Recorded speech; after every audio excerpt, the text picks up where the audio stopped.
compañeros, bienvenidos a una nueva transmisión más. Es un placer estar nuevamente con ustedes, servidor Irving Rodríguez, transmitiéndoles desde el día de hoy. Seguimos en este sábado 29 de junio del 2024. Si nos estás viendo por primera vez, muchísimas gracias por tu tiempo y por tu espacio. Solamente pido tu apoyo con la suscripción para que cada día podamos ser más en esta gran familia pregonera. Señores, pues simplemente otra vez el señor Germán Martínez sale desesperado, como acostumbra el señor, y ahora dice que a Norma Piña no la van a tocar. Muy desesperado por esta reforma judicial que simplemente va a pasar, quieran o no, y se está abriendo la posibilidad de que haya, que se esté dando estos diálogos para que hayan propuestas serias, no simplemente por la negativa. Y ojalá ella aproveche la oposición esta situación, porque se necesita una verdadera oposición. Si no, tal pareciera que los señores no aprendieron la lección. Pero no se esperaba simplemente Germán Martínez con la presencia del diputado Hamlet García Almaguer, que simplemente lo calla, mostrando realmente cuáles son los ejes para llevar a cabo esta reforma judicial. Y yo creo que es importante escucharlo, porque así salía a lloriquear en el espacio de Ciro, Germán Martínez. 5 minutos, seguimos aquí con el senador Germán Martínez Cázares. Bueno, de los herejes, ¿quieres hablar de los herejes? Manuel, el Poder Judicial está pasando por una crisis a la que lo ha sometido esta propuesta y y en ese río revuelto pues quiere haber ganancia de pescadores, ¿no? Ganancia de los que les gustan los arreglijos ahí en la corte, y abogados de empresas importantes y abogados que ocuparon cargos en otros gobiernos, cargos relevantes, que andan ahí de oficiosos buscando cómo cerrar el caso donde está Saldívar y otros metidos en presiones a jueces y buscando cómo cerrarlo. Y otros quieren arrancarle la cabeza a la presidenta Norma Piña, como lo dijo bien, o lo insinuó Leti Robles, que está enterada, y como lo dice hoy Pancho Garfias en el Excelsior. Entonces, ahí hay quienes quieren moverle el banco a la presidenta de la Corte y llevarle esa cabeza como a la Tlatuani Claudia Sheinbaum, y el que haga eso pues ganó muchísimo. Al que le lleve la carroña, la pedacería, a sopilotear a los jueces, y ahí les andan diciendo, y tú a ver de retiro, y tú tu embajada, y vete. Y lo peor que pueden hacer, señores ministros, señora ministra Yasmín Esquivel, Margarita Ríos Farjat, Loreta Ortiz, Lenia Batres, ministro Gutiérrez Ortiz Mena, Juan Luis González Alcántara, Luis María Aguilar, Mario Pardo, ministro Lainez Potisek, ministro Pérez Dayán, es oír el canto de las sirenas de que se va Norma Piña y todo se acaba. Por favor, no sean ingenuos. Esto no es así. Si de veras quieren una reforma al Poder Judicial, hablemos de una reforma al Poder Judicial y no de carroña judicial. Así de sencillo. Si queremos hablar de reforma al Poder Judicial, hablemos de la podrida reforma al Poder Judicial necesaria y urgente en la justicia local en los estados de la República. Hablemos de que se necesita una justicia expedita. Hablemos de garantías judiciales para los jueces, para que se sancione las ilegalidades de los jueces. Claro que se deben sancionar las ilegalidades de los jueces. Hablemos de defender a toda costa la carrera judicial.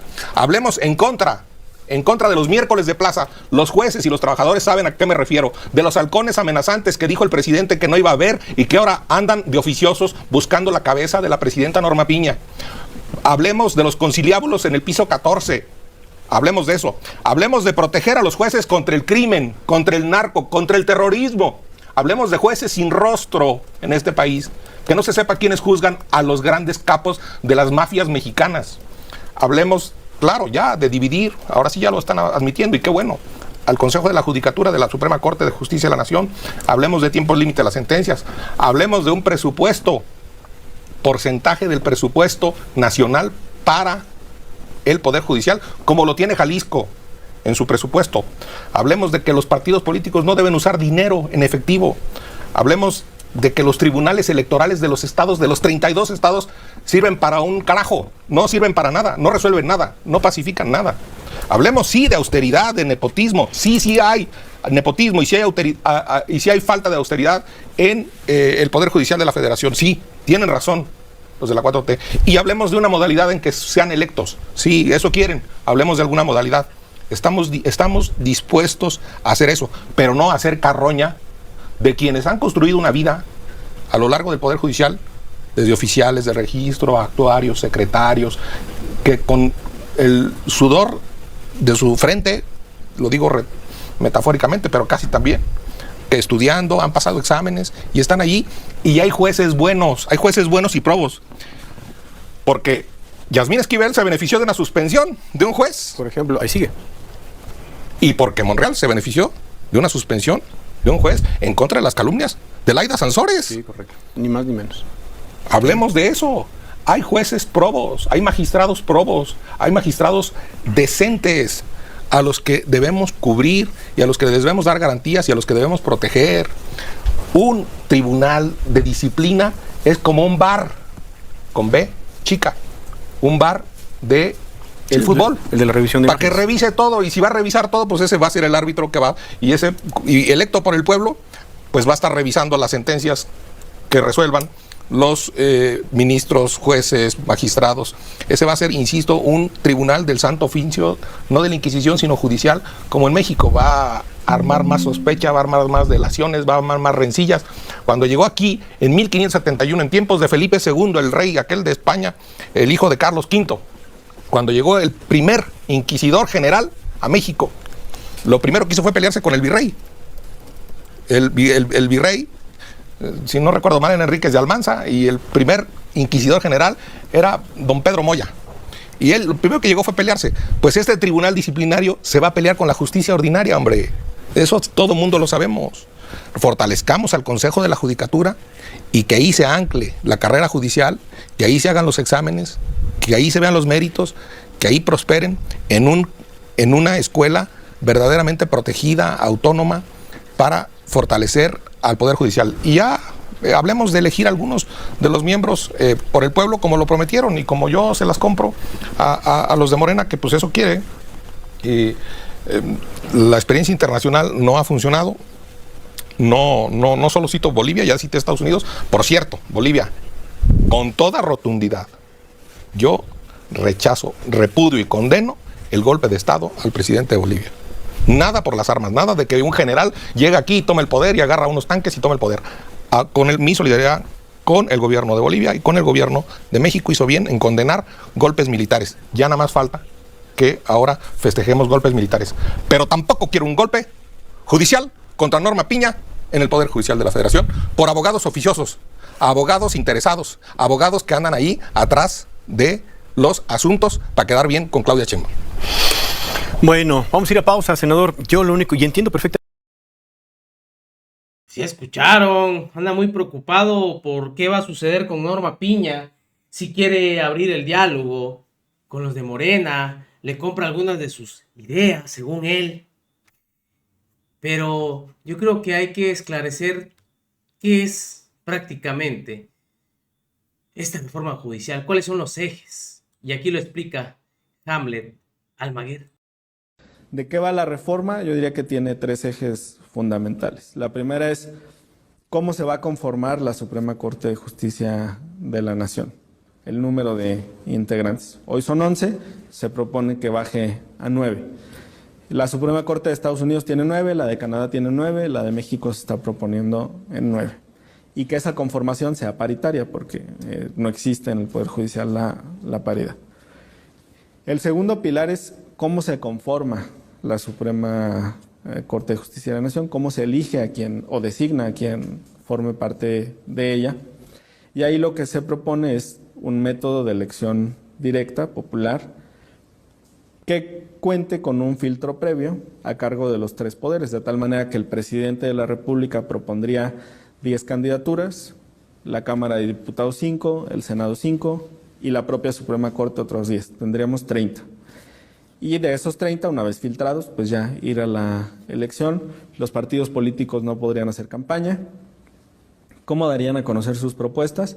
A través de los tiempos oficiales en radio y televisión, que hoy pues tienen los partidos en los sistemas de todo el país.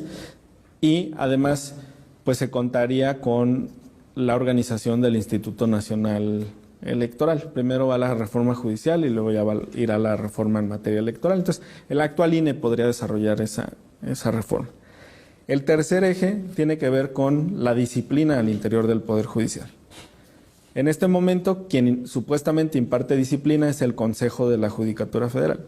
El problema con esto es que la persona que preside la Suprema Corte preside a su vez el Consejo de la Judicatura. O sea, son juez y parte. O sea, se pone estrellita y 10 en la frente a sí misma porque es Norma Piña.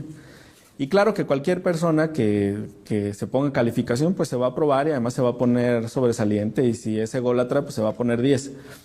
No puede funcionar así el órgano jurisdiccional del país.